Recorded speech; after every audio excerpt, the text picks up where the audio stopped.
श्री राम की शपथ। हमें ये जानना चाहिए कि श्री राम की शपथ के क्या मायने होते हैं। एक बार की बात है, गोस्वामी तुलसीदास जी अवध में थे। वे सरयू नदी में स्नान करने आए। जब वे नदी में उतरकर अंदर की ओर जा रहे थे, उसी समय एक महिला भी वहां स्नान करने पहुंची। उसे जल्दी स्नान करना था। उसने तुलसीदास जी को देखकर प्रणाम किया और कहा, बाबा जी, मुझे शीघ्र स्नान करना अनिवार्य है। आप उस ओर मुख कर नदी में खड़े हो जाइए। आपको आपके राम जी की शपथ है, जब तक मैं ना कहूँ आप ना पीछे मुड़कर देखेंगे, ना नदी से बाहर निकलेंगे। गोस्वामी जी ने भी उन महिलाओं को आश्वासन दे नदी में महिलाओं की ओर पीठ घुमाकर खड़े हो गए। कहा कि गोस्वामी जी, कड़ाके की ठंड पड़ रही थी। महिला जल्दी जल्दी नहाकर भागी। जल्दीबाजी में वह महिला गोस्वामी जी को पीछे मुड़ने व बाहर निकलने को कहना भूल गईं। इस कारण गोस्वामी जी घंटों नदी में ही रह गए। जब इतनी देर हो गई और गोस्वामी जी मंदिर नहीं पहुंचे, तब लोग हर जगह उन्हें ढूंढने लगे। ढूंढते ढूंढते पता चला कि गोस्वामी जी स्नान करने गए थे, तब से अभी तक वापस नहीं आए। उनके साथ के लोग सरयू नदी के किनारे चले पहुंचे। उन्होंने वहां पाया कि गोस्वामी जी नदी में खड़े हैं। उन्होंने गोस्वामी जी से बाहर निकलने का आग्रह किया। तब गोस्वामी जी ने मना करते हुए कहा, मैं बाहर नहीं निकल सकता हूँ।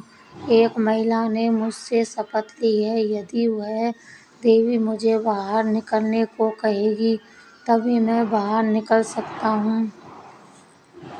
सबसे महत्वपूर्ण है श्री राम का नाम। तुलसीदास जी ने की बात सुनकर सभी लोग हैरान हो गए। धीरे धीरे यह बात राजा के पास पहुंच गई। राजा कुछ समझ नहीं पाए। वह शीघ्र ही गोस्वामी जी के पास पहुंचे। राजा ने गोस्वामी जी से बाहर निकलने की विनती करते हुए कहा, किसी व्यक्ति की शपथ के कारण इस कड़ाके की ठंड में नदी में खड़े रहना स्वास्थ्य के लिए सही नहीं है। सबसे महत्वपूर्ण है आपका स्वास्थ्य। परंतु गोस्वामी जी ने उन्हें मना करते हुए बताया कि मेरे से कहीं अधिक मेरे प्रभु का नाम महत्वपूर्ण है। उन देवी ने मुझे मेरे प्रभु श्री राम की शपथ दिलाई थी। उनका नाम मेरे पूरे अस्तित्व में अधिक महत्वपूर्ण है।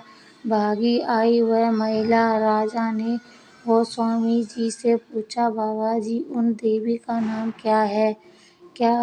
कहाँ की रहने वाली है वो? इस प्रश्न पर तुलसीदास जी ने राजा से कहा, मुझे ज्ञात नहीं। तब राजा ने पूरे अवध में ढोल बजवा के उन महिला को शीघ्र सरयू नदी के तीर पर उपस्थित होने कर गोस्वामी जी को शपथ मुक्त करने का आदेश दिया। उन महिला को जैसे ही अपनी गलती का आभास हुआ, वे दौड़ती हुई नदी के तीर पर जा पहुंची। वहां हाथ जोड़कर क्षमा याचना करती हुई गोस्वामी जी से कहने लगी, बाबा जी, अब आप पीछे मुड़ सकते हैं और नदी से बाहर भी निकल सकते हैं। तुलसीदास की भक्ति एवं आंतरिक शक्ति फिर कहने लगी,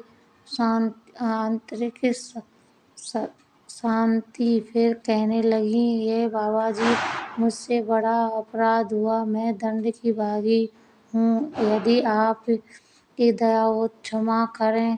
गोस्वामी तुलसीदास ने मुस्कुराते हुए कहा, नहीं देवी,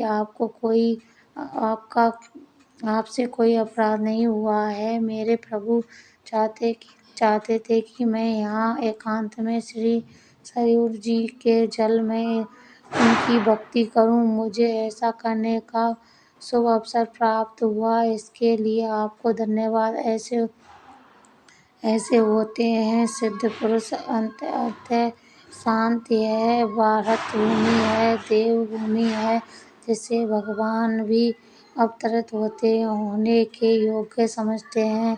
भारत भूमि संतों की भूमि है। अतीत काल से कितने भी बड़े ऋषि मुनि महात्मा संत जन साधु यहाँ जन्म लेते आए हैं। आप अपने ज्ञान की धारा से अपने समय में और उसके बाद भी लोगों को